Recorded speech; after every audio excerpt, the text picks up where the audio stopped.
Wow, megastar Shakib খানের নতুন সিনেমার নায়িকা কে হবে এবার তা জানা গেল। নায়িকার নাম শুনলে রীতিমতো আপনার মাথা ঘুরে যেতে বাধ্য হবে। বিষয়টা একটু ব্যাখ্যা করবে।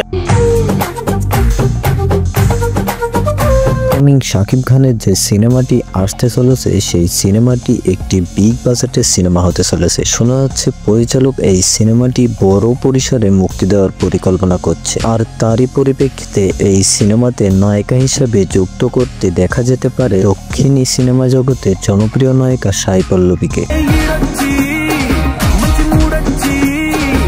শোনা যাচ্ছে সাই পল্লবীর সাথে যোগাযোগ করা হচ্ছে এই সিনেমাতে শাকিব খানের সাথে অভিনয়ের জন্য। এই সাক্ষ্য প্রমাণ আছে তোমার কাছে? না, বলতে পারবো না। শাকিব খানের সাথে ইতিমধ্যেই দেশি এবং বিদেশি অনেক নায়িকায় অভিনয় করেছে। সাই পল্লবী যদি শাকিব খানের সাথে অভিনয় করে একই সাথে, তাহলে বলাই বাহুল্য বক্স অফিসে ঝড় লেগে যাবে। পূর্বের যত রেকর্ড আছে সবকিছু ভেঙে চুরমার করে দেবে এই সিনেমা। তো দর্শক, শাকিব খানের সাথে সাই পল্লবীকে দেখলে আপনাদের কাছে কেমন লাগবে সেটা অবশ্যই আমাদের কমেন্ট বক্সে জানিয়ে যাবেন। আর চ্যানেলে নতুন হলে চ্যানেলটি সাবস্ক্রাইব করে রাখবেন।